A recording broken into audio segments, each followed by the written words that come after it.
I regret saying this, but the Xbox 360 is now 19 years old. But it's been a while since I started collecting for it, and I can confidently say that now is the time to jump in the Xbox 360 library. Why? Because right now, it's as accessible and affordable as it'll ever be. Over the past 4 months, I've managed to get 48 Xbox 360 games, and the most I've spent on a game is Silent Hill Homecoming, which I think I paid like 14 euros.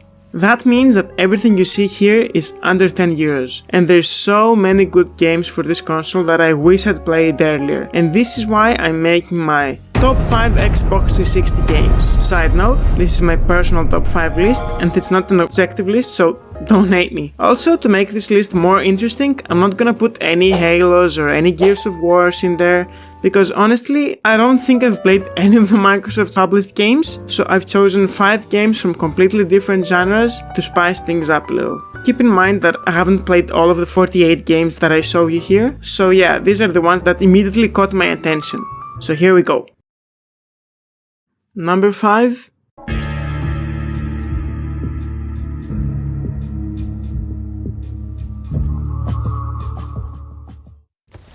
Left 4 Dead.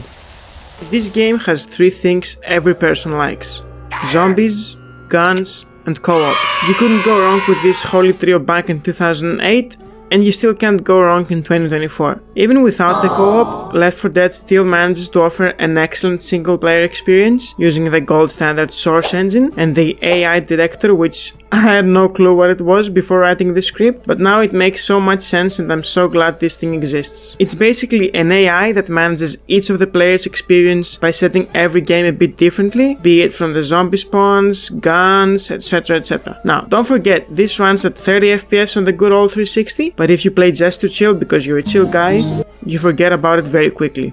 The atmosphere can get really creepy, and when you don't expect it, you can get jump scared by some witch or some shit. It's very good, and it's funny and scary at the same time. Like, I love it so much. The controls are also a bit weird, but meh, you get used to it. Like, I would expect the reload to be X, but it's actually B, so yeah, that's that.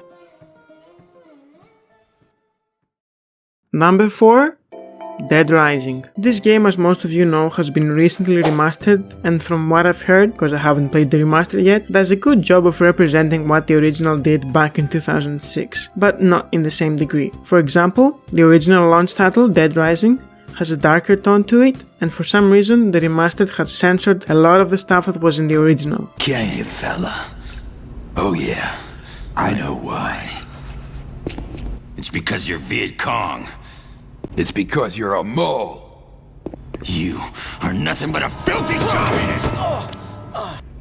You are nothing but a filthy animal! I'm not going to focus too much on the differences between the two versions, because there's tons of videos and articles out there that deep dive into that. Instead, let's talk about why this game is still amazing nearly 20 years later. This game for 2006, first off, looks amazing, and I still don't understand how the poor Xbox can render so many zombies in at once. It was a technical marvel for its time, and honestly, it still holds up pretty well. So, let's talk a bit about the mechanics of the game. First off, the time limit is a big thing, and when I first played Dead Rising, it really got me scared and filled me with anxiety, because I thought that if one thing went wrong, then boom, game over. But looking at it differently now, after completing it, it really adds up to the horror aesthetic and the replayability of the game. Sure, it's not for everyone, but it's not as bad as I thought it was back when I first played it. There's also a very simple and linear leveling up system, where you level up by either killing zombies, bosses, and or taking pictures of different shenanigans happening around the Willamette Mall. I should mention that Dead Rising is also a semi-open world game, meaning that even if you fail the time limit and or a mission, the game doesn't end and you can continue playing and explore this gigantic freaking mall. What really sets Dead Rising apart from different horror games at the time is its tone.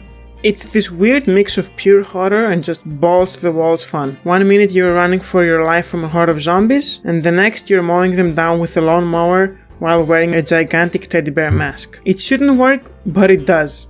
Also the bosses. Each and one of the bosses has a sad background and a really fleshed out personality, and it made me feel bad for killing most of them. If you haven't played any of the Dead Rising games, and this kind of stuff interests you, then go ahead and start with the remaster, cause the original can get pretty tough sometimes. Also like how in the front cover of the game it says that Dead Rising was not developed, approved or licensed by the owners or creators of George Romero's Dawn of the Dead, which is a great movie and I fully recommend it. Number 3.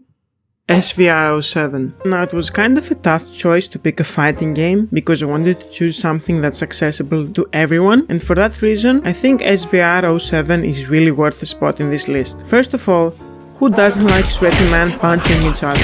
And second of all, who doesn't know John Cena? My restless dreams are seed out town, Zionville. I promised to take me there eventually, but he never. The gameplay is so simple on the lower difficulty, and if you want something more advanced, or you've played the game before, just go to the game settings. There's so much stuff to customize, and it can bring such a change to the flow of the game, and still to this day, I can't for the love of me beat Viscera with any superstar I use. Like, it's insane.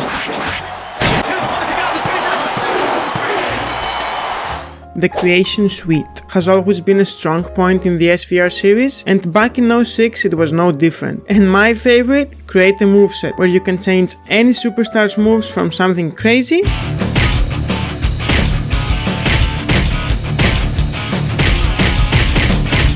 to something silly like this. And last but not least, Create an Entrance, where in the Xbox version, if you have the CD, you can use that as your entrance theme. This how you finish AK. Shut your bitch ass up, Troy. Oh my god. Shut your bitch ass up. Troy is a beast. Don't tell me what to do, nigga. The game modes is where the game truly shines. You got GM mode, where it's pretty self-explanatory.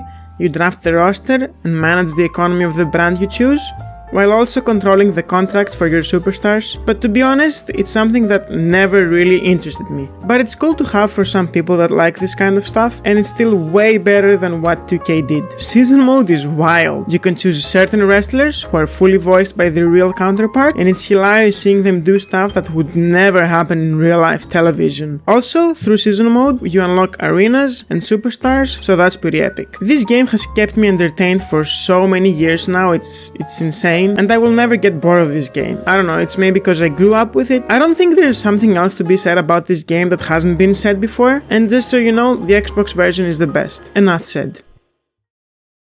Number 2. So this generation of the Xbox 360 and PlayStation 3 has so many great open world games, from the GTAs to the Fallout to the Skyrims. There's just so many good open world games, and my favorite is GTA 4. It's the dark tone, the most epic radio in any GTA game in my opinion, and just the introduction of fractals and physics and realistic car crashes made the game much more different than what we had before, like GTA San Andreas. A lot of people don't like the driving in GTA 4 because it's a bit too hard, maybe a bit unrealistic, but in my opinion, I don't know, it's just more hilarious, just taking a turn and the whole car almost turning upside down. I mean, it's not for everyone, but for me it's just hilarious. And the story is just so much more grounded and realistic. It can get kind of sad. I mean, it's GTA, but you know, it has its moments. It was revolutionary for its time. I mean, it released in 2008, I'm pretty sure. For what it brought back then, it's insane, and it's still very, very crazy to think about how old this game now is. But yeah, I could have picked GTA 5, but for me that's not an Xbox 360 game, it's more of like a next generation game, because the people, I guess, still play it, but whatever, that's just me. I think GTA 4 deserves the number 2 spot on this list. Let's move to the last one. Number 1. You know what? I really can't think of a number 1 game because there's still so much stuff to play, and it's very hard finding a good time playing something and going like, this could be a number 1. I don't know, I guess the real number 1 games was all the games we played along the way when we were growing up. Back then, we had nothing else to do except go to school and play video games for hours and hours. Even the bad games seemed a blast to play. But now, growing up, I've realized that every game that I've played so far has its own place and time to enjoy and experience. And I really can't have one definitive game to push away the great library that the Xbox 360 had. So, my number 1 game is yet to be discovered. Maybe one day I will find it and share it with you all, but until then, take it easy and keep on gaming. Thank you so much for watching.